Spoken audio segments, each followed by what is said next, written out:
excuses are lame, excuses are embarrassing, but also it's self-sabotage because deep down you know that it was possible. Even if the dream seems quite unrealistic, it is possible. Regret is something that haunts many, including myself. I have to always say that, including myself. And I truly believe that it's always better saying I did rather than I could have. Because I could have always sounds like there's a heavy story behind it.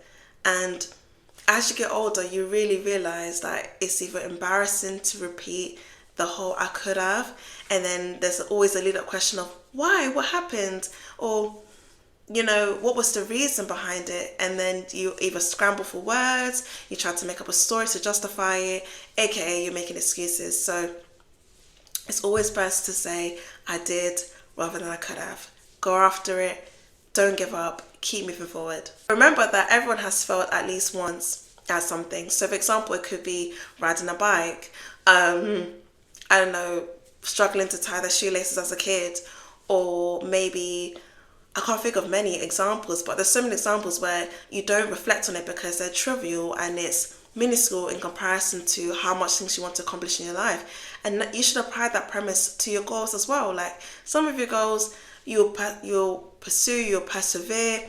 Some goals you may give it a go and you might realize it's not for you, or you might fail. But that doesn't mean that you are a failure. Your failures do not define you. You being a beginner doesn't mean that you're incompetent. You're simply a beginner. So ride along the wave and understand, even in the beginner stages, there's someone that believes in you, that sees the light in you and sees the potential in you. So don't dim your light because of a mistake. Have a specific deadline. Now, I wouldn't be too unrealistic, but have a deadline where it's within reach. So for example, let's say you want to buy a house, you want to buy a property, and you just started saving and you're doing it solo, you're doing it single. Maybe give yourself 2 to 3 years to do that. If you are in a relationship, then maybe you and your partner can come together and give yourselves maybe a year and a half, less time because there's a joint income. So whatever the goal is, set a deadline, so then even when you're feeling overwhelmed or you're feeling like it's impossible to achieve it, you can think about a countdown, and that's going to remind you that you got this much days left, or you got this amount of months left, and it will motivate you when you cannot motivate yourself. Be patient with yourself through this journey of self-discovery. This is your first time being you. This is my first time being me. So yes, you're going to make mistakes. Yes, there's going to be some silly errors you might make in your life, as well as amazing accomplishments. And everyone's vision or everyone's level or idea of success looks different. So be kind to yourself. Embrace the fact that you're new. You've never been a human before. And I know it sounds silly to say that, but like literally, this is all of our first time being a human being on this planet, and this will be our last. So embrace it.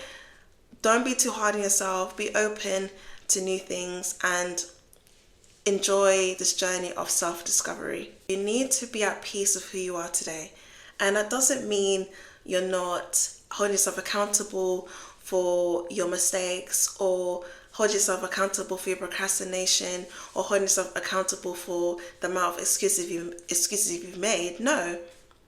Embrace who you are right now. Embrace that you are a beginner in whatever it is you're trying to pursue, and be excited for who you want to become or who you are becoming. It's a journey, and understand there's no perfect way to live a human life. As long as it's adding purity, kindness, positivity, beauty, aesthetics, just light in general, then I believe is worthy, and I believe others do too. So embrace your light, be happy with yourself, and enjoy this journey of you becoming who you're destined to be. Follow what's good for your soul. So don't let external influences or external factors determine or, make you feel bad or make you feel embarrassed for your interests or your quirks. Again, as long as it's not harming anybody, as long as it's not extremely negative to yourself and it doesn't involve self-sabotage, then it's harmless. So follow what's good for your soul, whether that's a friend that you believe is good for you, a partner that you believe is good for you, that loves and cares for you, a job that you believe is good for you, a passion, a creative outlet that you believe is good for you. Go after it. No one knows you better than yourself, so don't wait for people to tell you what is good for you, what's bad for you. You know that. Luck comes from self-belief, confidence, action, and perseverance. There's a lot of factors that lead up to that lucky moment or that big break or that accomplishment. So don't undermine those little steps. This was Amaris Gray. I hope you've enjoyed my video, and most importantly, stop making excuses. Get started now. Keep moving forward, and remember that you are the author of your own life.